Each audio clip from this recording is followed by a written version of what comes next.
Hello, this is Brian Rowe with Mythic MTG Tech number 32, doing a tech on the new bug list that I've been playing recently in Legacy. This list is a lot of fun. Let's jump right in. As several of you know, I enjoy playing decks that I create myself in Legacy. Legacy is one of the most wide open formats out there, and there's so much cool stuff going on in it. Recently, I played a Smallpox Pox list that I put together with Marguerite Cochelle, and that list was a lot of fun, and it really inspired this list. This list tries to take two of the best cards from Ravnica and put those into a powerful Legacy deck. Now, I knew from the very beginning that Abrupt Decay was amazing in Legacy. It can't be countered, it's great for dealing with control, and it kills so many good things like Tarmogoyf and Delvers. But the card that I did not realize how powerful it was until recently was Deathrite Shaman, and Deathrite Shaman is just incredible. Now, the particular list that we're going to be looking at here is one that I played a few weeks ago, and I was hoping to keep it a little bit quiet because it did really well at my first tournament over at Card Kingdom, going 3-1, although several similar lists have shown up recently on Star City Games. In fact, about half of the top 8 last week were variations on a list that I've been working on. So let's jump into the list and see what's there. This deck has some incredible power. It plays somewhere a little bit slower than the tempo decks that have been dominating the Rug Delver decks, but it's got enough power to kill Delvers. It has a stronger endgame and some significant opportunities for card advantage. Abrupt Decay is just amazing, killing lots of things in the environment. And Brainstorm, as you know, is my favorite blue card of all time because of both the skill and the power.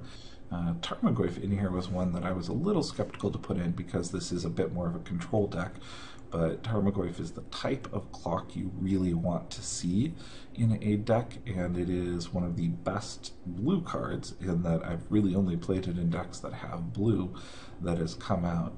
I'm running 3 Force of Wills here. I'll talk about those a little bit later. Snapcaster is just a wonderful MVP in this deck. Dark Confidant is my favorite card to kill myself with. It feels good getting card advantage, but it's only good in some of the matchups. We've got an interesting suite here with some other card advantage options in Life in the Loam and Sylvan Library. I'd like to talk a little bit about the interaction between these, as it does create a bit of a rules nightmare. The first tournament that I played in, I thought that Life in the Loam could replace one of the draws from Sylvan Library and that you would end up getting a free card. With further looking into this particular interaction, and maybe I'll do a call out here and point out the exact ruling, but Life in the Loam does not just replace that draw unless it replaces all of the draws, i.e. you would need 3 dredge targets in your graveyard to net 3 card advantage with Sylvan Library and dredge. If you only dredge 1, you're still going to have to put back 2 cards that you drew that turn or lose life. Now, the ability to select cards and then dredge cards that you've put back on top is still amazing, and I like this combination together. It's just not as good as I thought. I put Maelstrom Pulse in here as one of the few ways to deal with opposing Jaces. I've got Ponder in here as more Brainstorms. I often wish they were just more Brainstorms, but in certain situations they do let you look at more cards, and they're great. Stifle is in here because it's one of my absolute favorite cards. It might actually be a little bit wrong for this deck, because this deck is a little more on the control side, but it can lead to some incredible blowouts with a Tarmogoyf in hand and just putting somebody back a few turns. I've got some minor hand destruction in here, and I think that the hand destruction may even need to go up. And then a very solid mana base, and Deathrite Shamans are just incredible. Jace is one of the other win conditions in this deck if the deck goes too long. My sideboard here is a little bit weaker than it probably should be. I was very worried about Lingering Souls, and I should be, because this deck is a bit susceptible to Lingering Souls. Cavern of Souls is there to give extra power versus control. Gilded Drake was my MVP, and I'll talk about that a little bit later. But the Graveyard Hate here could also use a little bit of improvement. Baruka Bog is not as good as I was hoping it would be, and could definitely be upgraded significantly. Kosin Grip, though, is a very nice addition, and I'm very happy with it. The problem with this deck is that Dark Confidant plus Force of Will is not a combo, and I almost killed myself twice with this, where I need to increase the Dark Confidants and move to Hand Destruction or something else instead of Force of Wills. My alternatives to Force of Wills that I'm looking at this point are Hymn to Turok, Thoughtseize, Daze, and Spell Pierce, all of which have some really nice power to them, although they do all also push me towards a early game win and more of a tempo strategy than a late game control strategy, and I do love playing late game control. Matchups here, though, are really nice, especially considering what the metagame was a few weeks ago. Nimble Mongoose just gets eaten by Deathrite Shamans. It's beautiful that it's a 1-2 blocker, and is one of the best advantages of this particular deck is its Rug matchup. Although I think Rug is going to fade because of the power of this particular deck. The Tarmogoyf matchup, though, is also really, really nice. Abrupt Decay and Snapcaster work really well against Tarmogoyfs generally. Additionally, Deathrite Shaman gives you great first game matchup versus Reanimator. The Reanimator player that I played 4th round was surprised and angry to be seeing Deathrite Shamans in the main board, and it strengthens your general play versus these types of cards. I also really want to point out that this deck has some really interesting answers to Griselbrand. I was able to get a Stifle off against Griselbrand, and I was also able to get a Abrupt Decay off on an Animate Dead.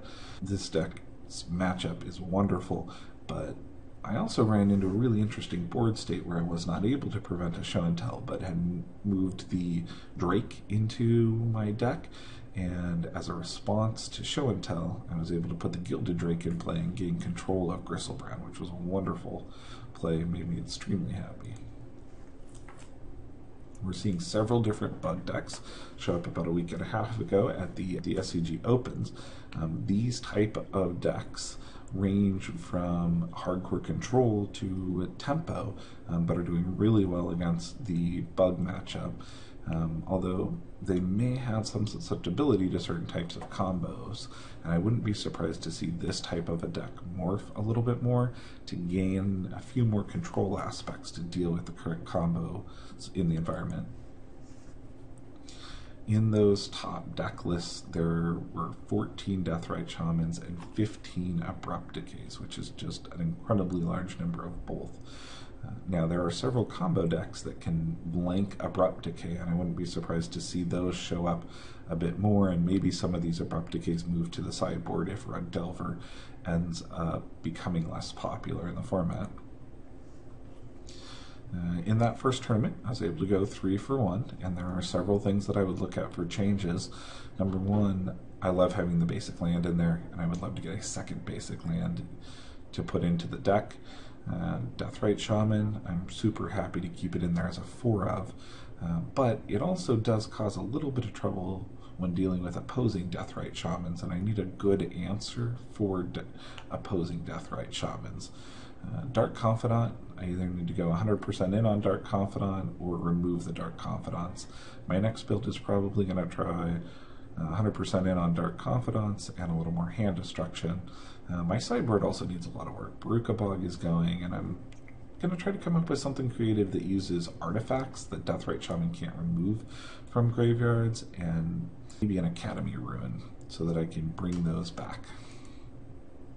Sam Black has a really interesting article that covers this type of list, and he's got Baleful Strixes in there, which I'm not sure about this card actually.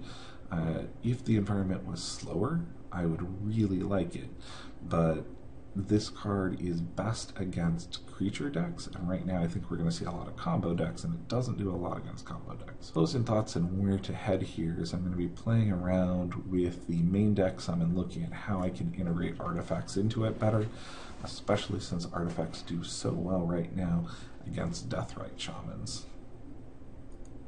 Thanks, this has been Ryan Rowe with a Legacy Bug Tech video for Mythic MTG Tech.